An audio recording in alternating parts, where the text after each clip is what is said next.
amazing friends.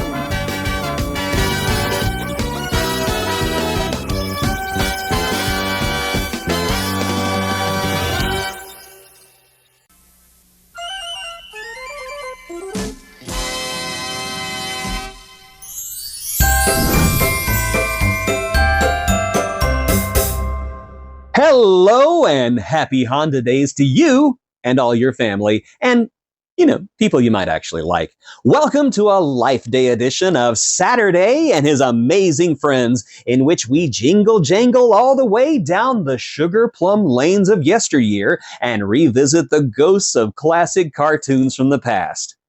Today, however, I'm going to do things a little differently because I thought I would take a day for myself and not look at a cartoon, but rather watch my favorite 80s television series, Joni Loves Chachi. Don't you judge me. Yes, I know that Joni Loves Chachi has got the reputation as being one of the worst television series of all time. And yes, Scott Baio is a douchebag with the charisma of 5 douchebags stacked on top of each other. And yes, it's about as funny as watching a pet store burn to the ground, but I still love it. And tonight they're going to air their special Christmas episode, and I've been looking forward to seeing if Al's plans for a Christmas party actually will go, as they say, awry. So join me as we watch the Joni Loves Chachi Christmas special. Joni Loves Chachi will be seen 1/2 hour later tonight. Say what now? Darling, it's Christmas. They're celebrating the holidays right after this special presentation. Wait, what? No! Joni! Chachi! No! Well, a half hour isn't that bad.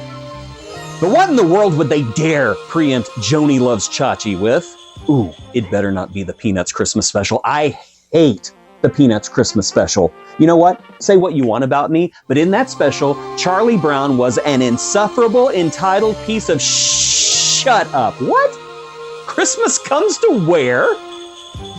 Oh, this is the 1982 animated Pac Man Christmas special because 1982 was weird. I mean, I remember 1982 when everyone was obsessed with a fat yellow entity who ate everything in front of him and ran away from ghosts. Give him bell bottoms and a dog and he becomes Shaggy from Scooby-Doo.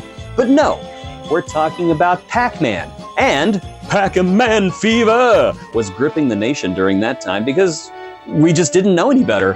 And so an animated series was created to pander to children everywhere and make a lot more money.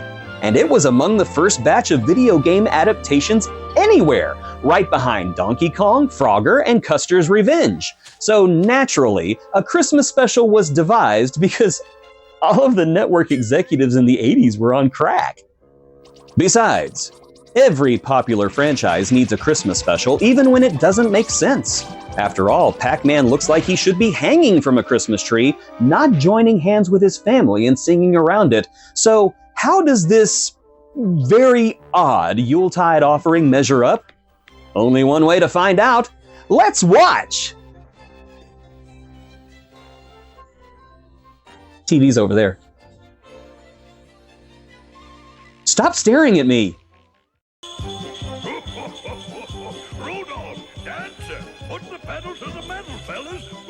We open with Santa Claus because why wouldn't we? As he flies through the skies on his way to deliver presents to all of the children in the world. He seems particularly proud of his on-sleigh computer because it makes deliveries that much easier. What with its entire 64 kilobytes of memory that can apparently only hold 4 names. No wonder Santa's so jolly. Christmas will be easy for him this time of year. He'll be back at the North Pole, kicking back the eggnog, yelling at Mrs. Claus, and saying problematic things about the Jews in no time, and absolutely nothing is going to mess it up at all. Nothing. Nothing at all. There you go, Pac Baby. Your very own snow ghost monsters to practice chomping on. At that moment, as it turns out, Santa is flying over Pacland, where Pac-Man and Mrs. Pac-Man, who is called Pepper in this series and then never again in popular culture, are making snow ghosts for their baby. Take a wild guess what their baby's name is. It's Pac Baby, because this is Emmy-worthy writing. Pac Baby creates a demonic snow golem and destroys the snow ghosts. No! Why are you saying, oh no? That's literally what you wanted your kid to do 5 seconds ago. Oh, so he's not chomping ghosts in a way that you approve of? Pac-Man, this is why your son will never call you when he gets older, and why he'll probably try to just kill you. You see? Pac-Baby is already trying to kill his old man. Her old man? Its old man? Their old man? I gotta get this right because pronouns matter.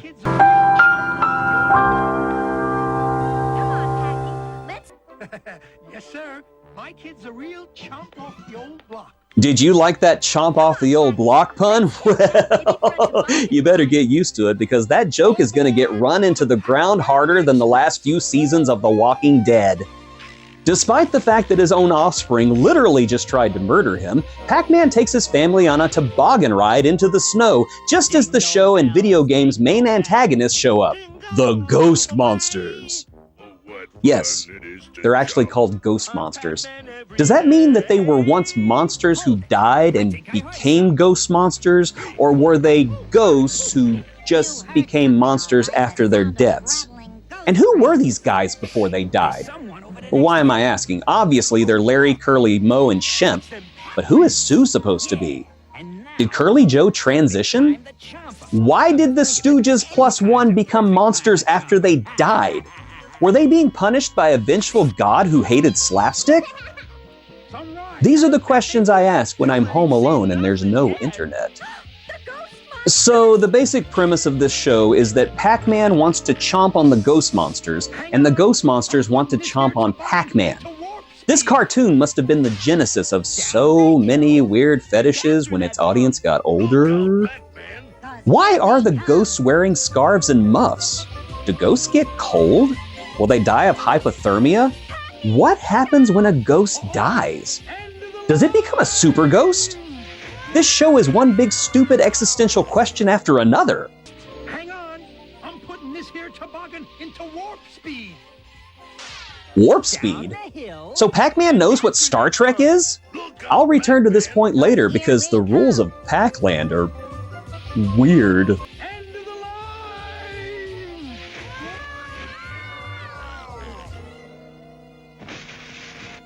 So in the Pac-Man video game, if you remember, Pac-Man is powerless against the ghost monsters unless he eats a power pellet. Now the same caveat applies to the cartoon as well, which, in the age of Nancy Reagan and Just Say No, makes a cartoon about a guy who takes pills to become invincible a little sketch.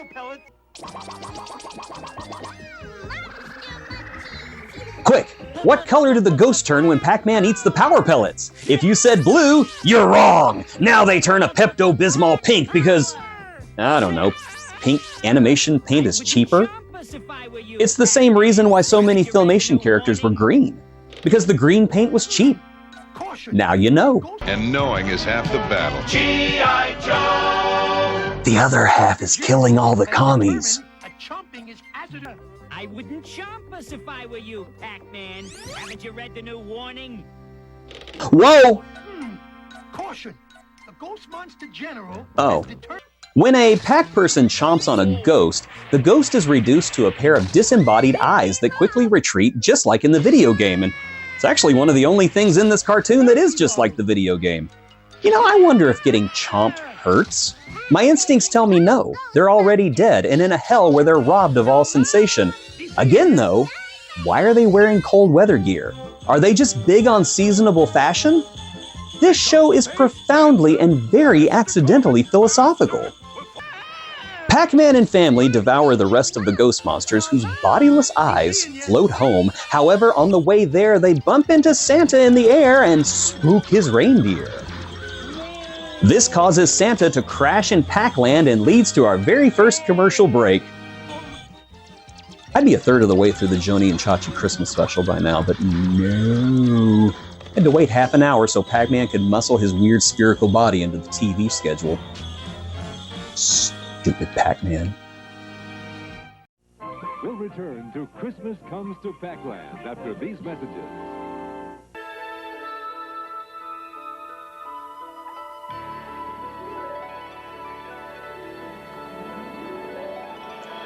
Tonight, the part of Santa Claus will be played by Billy Barty.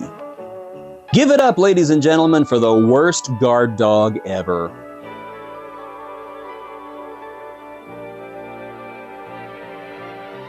Wait, so E.T. breaks into strangers' houses and unwraps their presents? I know he's an alien, but someone should have really explained the concept of Christmas to him a little more clearly. He's robbing these people! Made especially for systems from Atari. The video game that lets you help E.T. get home. Uh-oh, Just witnesses. Christmas. E.T. is going to have to take care of them. E.T. phone the cleanup crew. You know, honestly, that game kind of looks fun. Hey, Mom, can I have a copy of E.T. the video game for the Atari 2600? Grab a shovel and get a bus ticket to New Mexico, and then you can give me a Christmas gift and never come back. Wow, that was harsh. McDonald's wishes you a holiday season to remember. With this beautiful gold-toned ornament from a Norman Rockwell illustration, a limited collector's edition for your tree, free with your purchase of a $5 book of McDonald's gift certificates. This makes me wonder if any of those McDonald's ornaments actually became heirlooms. Grandma, what's this ornament that smells like grease and ketchup? Oh, that! That was my mother's and her mother's before hers. She got it by buying a $5 gift certificate at McDonald's. Just like I got my watch and a Happy Meal. Do you think that I could pass that down to my children? Oh, Timmy, no! Children shouldn't be having sex, much less having children of their own. Disc photography by Kodak. It's changing the way people take pictures. Wow! A camera with film that gives you fewer pictures and would become unusable once that specialized film was discontinued? Ooh! Tell me that you would have had a hard time finding anyone to develop that film and it would be the best camera ever! I'm bouncing. My hair gets so dirty. Did I accidentally turn to Cinemax again? Santa crashes into Pacland, and Pac Man and Pepper are confused because they've never seen anyone like him. Maybe it's a UFO. Yeah, and look at that weird alien with a hairy face and a red spacesuit. Hey, he's round, you're round, he eats everything put in front of him, you eat everything put in front of you. Both of you are exploited by corporations in the name of profit. You have more in common than you think, Pac-Man. So the Pac people have never seen a human before, which is weird, because if you remember, Pac-Man knows what Star Trek is. That must mean that Pacland has its own version of Star Trek, which, knowing this show's love of puns, is probably called Chomp Trek, with Captain Kirk and Mr. Chomp. And then you have Chomp Trek, the next mastication, Chomp Trek Eat Space 9. It's like regular Star Trek, but most of the Enterprise's problems are solved by eating them. Just like me and my problems. Either Pacland is hidden like Narnia or Themyscira, or this Santa Claus is especially bad at his job, or maybe, just maybe, Santa does know about Pacland, but actively avoids it like he probably does with Detroit.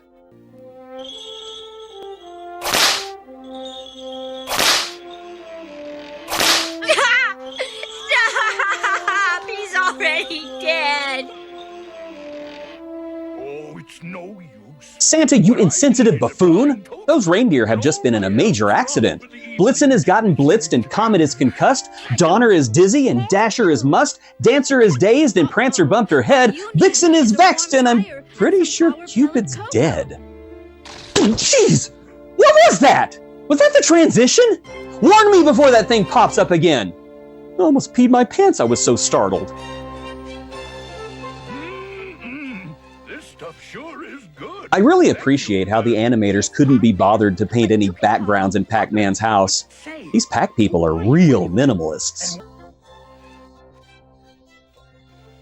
Where are Santa's pants? Santa, there are women and children present. I know it's hard to tell because they're spheres and as smooth as a billiard ball, but I'm pretty sure she's a lady. She has lipstick and everything. Say, who are you? anyway? And what are you behind schedule for? You mean you really don't know? Why, I'm Santa Claus, and I'm late with my Christmas deliveries. Christmas?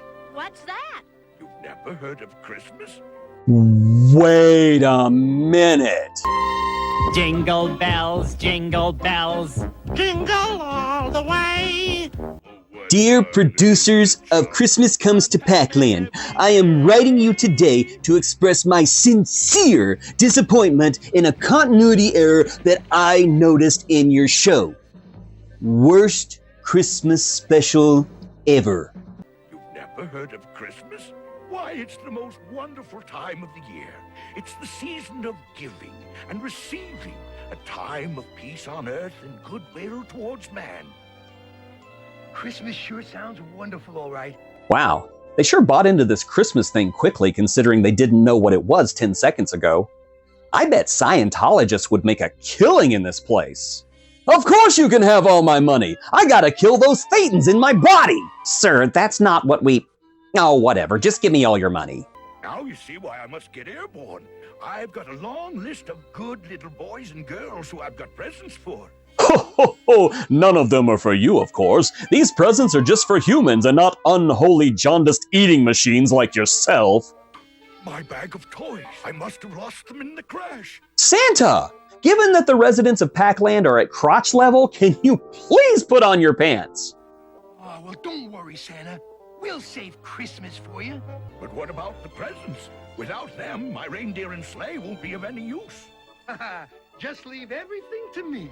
And so Pac-Man decides to go out into the icy wasteland to retrieve Santa's lost bag of toys and to save a holiday that he has cared about for all of 10 minutes, while the others, the Pac person who looks like a Beatles rolled up ball of poo, and the officer that looks like an egg because eggs go well with pork, stay behind to fix Santa's sleigh. Oh, God! The ghost monsters, in the meantime, make their way back to the castle and put on new sheets because, apparently, when the ghosts are eaten, the only thing that gets eaten are their clothes, which is... weird. Again, fetishes were born of this series. I just know it. I'm getting sick and tired of that Pac nerd always getting the best of us. I should also point out that the Ghost Monsters boss, a villain called Mesmeron, didn't appear in the special because... I don't know, I guess he wasn't Christmassy enough? Maybe it was to avoid an awkward conversation. What are you guys doing today?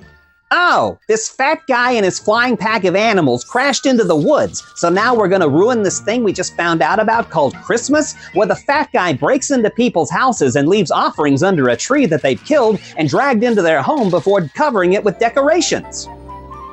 Well, if you're gonna be sarcastic, forget that I asked. What we need is a taste of sweet revenge. Yeah, I say we net him like this. Hey! And then we can drench him in chocolate sauce like this. And then we can chop all over him like this. What is it with this show and this vor fetish? Everyone is eating everyone else in this show. Oh, God! Oh, boy. We've got to find that bag of toys, Chum Chum. Yeah, Pac-Man's dog is named Chomp Chomp because he has no imagination and is obsessed with cannibalizing everything. Can you imagine if other people named their pets after their obsessions? Here's my cat Leather and my dog, My Little Pony. Dashing through the snow. On the fifth we go. In a three ghost monsters sleigh. Chomping all the way. Ho, ho, ho. Oh yes, singing Christmas carols in a world where there is no Christmas. That makes total sense. I guess, though, if you think about it, there wouldn't be a Pacland Christmas because Pac Jesus probably would have eaten the three wise Pac-Men. Yeah, but what is it? The ghost monsters discover Santa's lost sack in the woods and are absolutely overjoyed to find the toys inside. They play and while their cares away because any distraction from the never-ending hellish cycle of mutual cannibalism that they exist in is a good distraction. Oh, no! The ghost monsters have found Santa's sack of toys! Oh, great idea, Chum Chum. We'll burrow our way under the snow and grab the sack. Right on the mark. Ah, yes, the thing that every child in 1982 wanted. Game! Wait, did I just lose the game? Ah!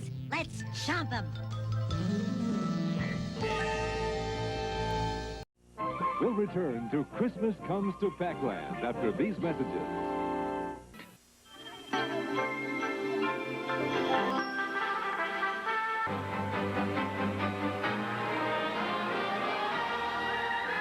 And the screeching tone of an Amber Alert pierced the winter night.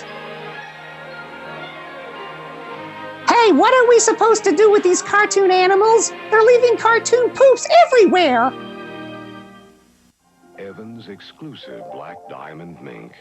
At $7,000, it is a dream realized. Yeah, if your dream is to be broke and gaudy. This kid just got a video game for Christmas. He can look forward to years of fun trying to reach 18 million. This kid just got a Commodore VIC-20 home computer. He can look forward to learning basic computer language, doing his own programs, playing some games along the way, and maybe even inventing his own games. Oh, a final argument for the VIC-20. Someday, both kids will be looking for a job.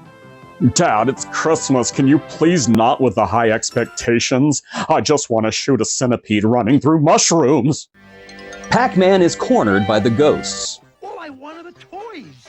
Come on, let's quit wasting time and chomp on his bones. Pac-Man distracts the ghosts long enough for Chomp Chomp to steal away the only thing that has made them happy in their entire miserable afterlife. Quick, Chomp Chomp, get the toys. Don't worry about me. You've got to save Santa's toys.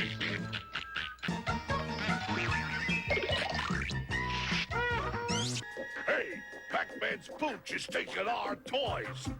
Hey, Pac-Man's dog is doing what Pac-Man just yelled for him to do! Who would have seen that coming? Let's get him, Blinky. So they're actually just gonna eat the dog?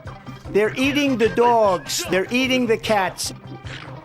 Can I just, go to sleep for the next 4 years? Is that a possibility? Chomp Chomp gets away with the toys, but the ghosts catch Pac-Man, and there's really just no easy way of saying this. The ghosts chomp Pac-Man. I know! This is a shocking twist, and I'm surprised that the creators of this show would choose to kill off their main character in such a shocking... Wait a minute, what? That's it? We'll be seeing you. The ghosts chomp on Pac-Man, and that makes him a little tired? The ghosts get their shrouds ripped off and are reduced to disembodied eyeballs floating helplessly through the sub-zero air, but when Pac-Man gets chomped, he gets a little drowsy? That doesn't seem fair. And now they're just gonna leave him? Yeah, we made him tired. That'll show him. I just hope I have enough strength to make it back. Oh. Yeah, Lord knows that getting playfully gummed by Ghost must have really taken it out of you. Getting chomped puts Pac-Man's energy levels down to my energy level when I get home from work, but you don't hear me complaining about it. Meanwhile, Mrs. Pac-Man is taking care of Santa's reindeer and thumbing through jerky recipes, just in case they don't make it. Pac-Man and Chomp Chomp are wearily making their way home through the snow after being playfully nibbled on, and finally see Pacland from a cliff overlook, which begs the question, why the heck did they climb that mountain to get to that cliff in the first place? Geez, Pac-Man, it's no wonder you're tired. It's not because you got chomped, it's because you have altitude sickness, you moron. Pac-Man makes it home half frozen and collapses on the ground. I guess he never found Santa's sack. Oh, but Mrs. Pac-Man did when Santa was running around without pants on. Chomp Chomp brings in the toys and everything's gonna be fine. It's just too late. Oh. There must be some way, Santa. Thanks for trying, Pac-Man. But even if my reindeer were jet-propelled, I couldn't make it in time. Wait, jet-propelled? That's it. We can still save Christmas. Santa? Weren't you just dying, Pac-Man? You've undergone a resurrection so miraculous that I'm fairly certain that this is a Pac-Man Easter special, too. Pac-Man, Santa, and the rest of the Pac family get into the sleigh and head out into the cold, but the ghost monsters intercept them and get ready to chomp them, which is weird because with this many people in the car, this is going to be a fair fight and heavily in Pac-Man's favor if Santa and his reindeer decide to throw down. Besides, if Santa can eat billions of cookies every Christmas, I bet devouring 5 ghosts would be nothing. Then again, that might give Santa a taste for blood, and we can't risk turning him into a killing machine. He's far too powerful.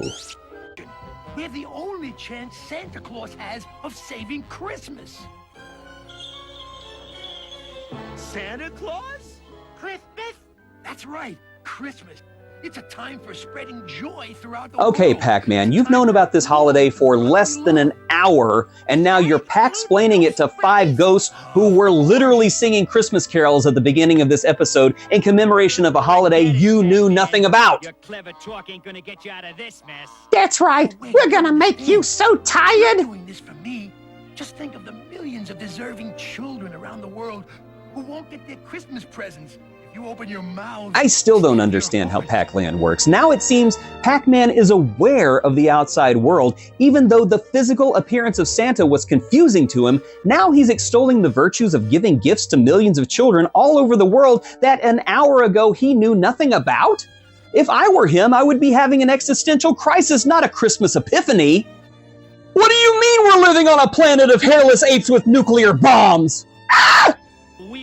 Incidentally, and I know this is unrelated, but that orange ghost looks like he's got a great big smile with green, nasty teeth.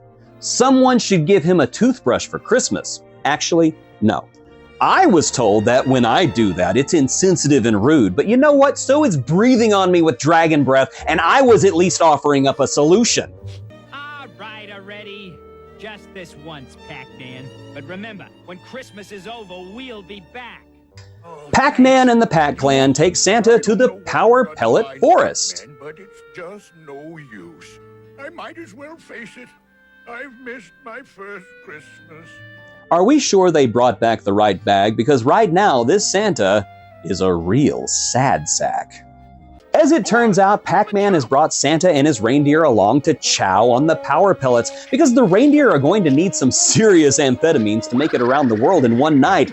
Only in the 1980s could you have a television series about how all your problems could be solved by popping pills.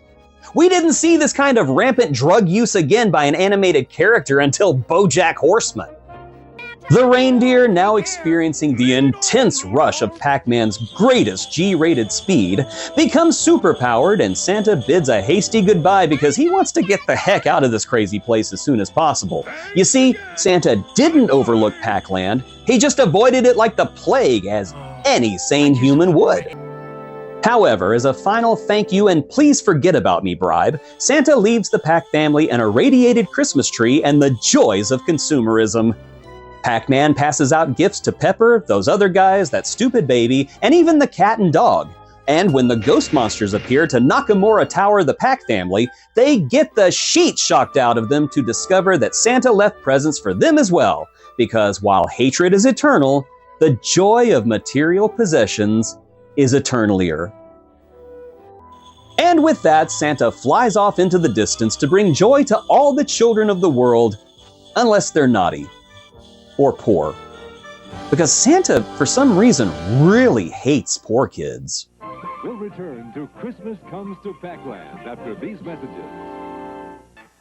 You girls ready? Don't come in, Dad. Barbie's taking her bubble bath. Why is Barbie so shy? She has nothing to hide. I was a boy once, and believe me, we all checked. Time to rinse off now, Barbie. Wow, the shower really works. And it's got the same water pressure as a Days Inn. Maybe I should try a Barbie bubble bath. You're gross and weird, Dad. I want to live with Mommy. More than 400 million Playmobil people have provided kids the world over with good... Mommy, that strange man is back. Just don't look at him, honey, and he won't hurt us. That's what you said before, and that's when he took Daddy. Here's an extra reason to introduce your children to Playmobil. This free Indian set worth $8. That's insensitive. They're called Native Americans now. Quiet, Tommy. You're making him angry. Love our little people. And that was Christmas Comes to Pacland, one of the strangest Christmas specials ever made.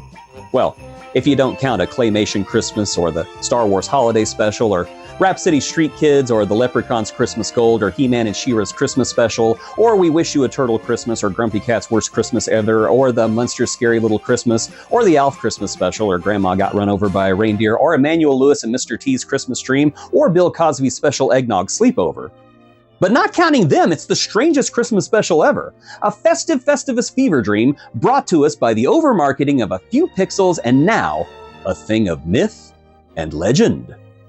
While not the worst thing in the world, this special won't be winning any awards anytime soon, and that's okay, because it won the most special award of all. Because in 1982, there was a little boy who watched this special and didn't understand why it made him so happy.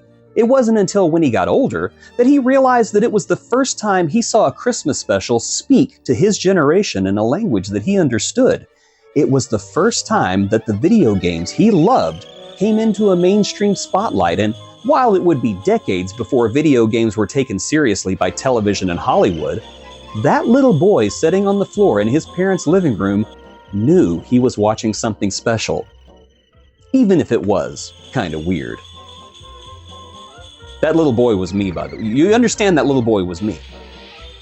Thank you for joining me on this holiday edition of Saturday and His Amazing Friends. Merry Christmas, a Happy Hanukkah, Capital Kwanzaa, a sensational solstice, a cool Yule, a bodacious Bodhi Day, a happening holiday, and a wistful whatever the heck else you celebrate. Remember, you are loved, you are worth it, and you deserve all the good things that come your way. Merry Crisis, everyone!